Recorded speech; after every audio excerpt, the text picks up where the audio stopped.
زندگی میں دو چیزیں ٹوٹنے کے لیے ہی ہوتی ہیں، سانس اور ساتھ۔ سانس ٹوٹنے سے انسان ایک بار مرتا ہے اور ساتھ ٹوٹنے سے انسان بار بار مرتا ہے۔ کچھ فیصلے بالکل خودکشی کی طرح ہوتے ہیں، بہت مشکل، شفاف، مایوس کن اور سخت، مگر کرنے پڑ جاتے ہیں۔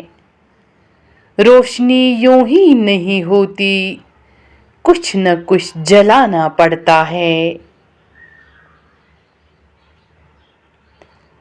آزمائشوں کے دن اگر لمبے ہو جائیں تو سورہ مزمل کی یہ چھوٹی سی آیات خوشیاں لوٹا دے گا۔ چھوٹی آیات کا بڑا کمال، قرضے ختم ہو جائیں گے، بند کاروبار بھی چل پڑے گا۔ جی بھر کر مانگیں۔ رسول اللہ صلی اللہ علیہ وسلم نے ارشاد فرمایا، جب تم میں سے کوئی دعا میں کچھ مانگے تو کثرت سے مانگے، کیونکہ وہ اپنے عظیم رب سے سوال کر رہا ہے۔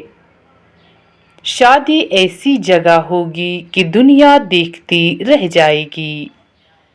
سلام قول من رب رحیم۔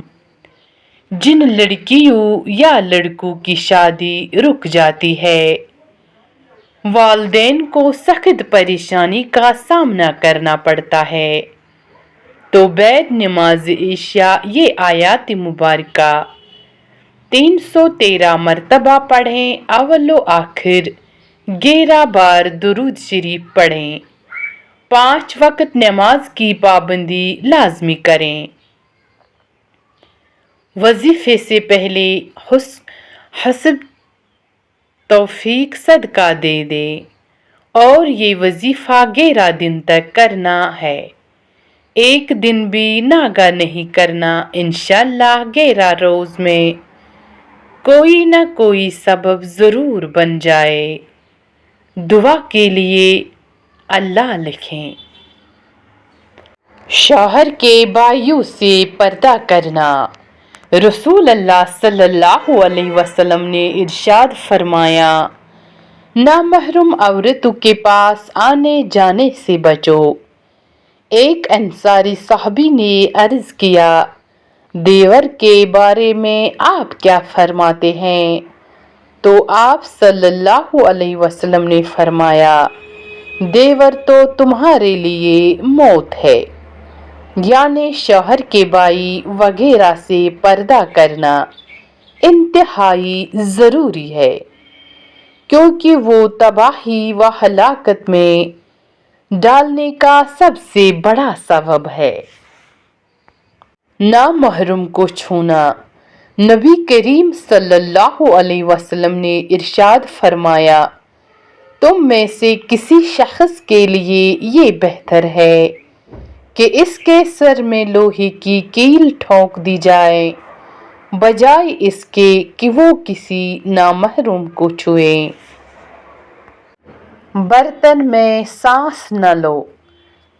حضرت محمد مصطفیٰ صلی اللہ علیہ وسلم نے فرمایا، جب تم میں سے کوئی پانی پینے تو برتن میں سانس نہ لے، اور جب بیت الخلاء میں جائیں تو اپنی شرمگاہ کو داہنے ہاتھ سے نہ چھوئے اور نہ دائیں ہاتھ سے استنجا کرے۔ صحیح بخاری۔ وقت اور طاقت تبدیل ہوتے رہتے ہیں، ان کو جو اپنی جاگیر سمجھے گا وہ بے وقوف ہے۔ عورت کا سر ننگا کرنے کا وبال۔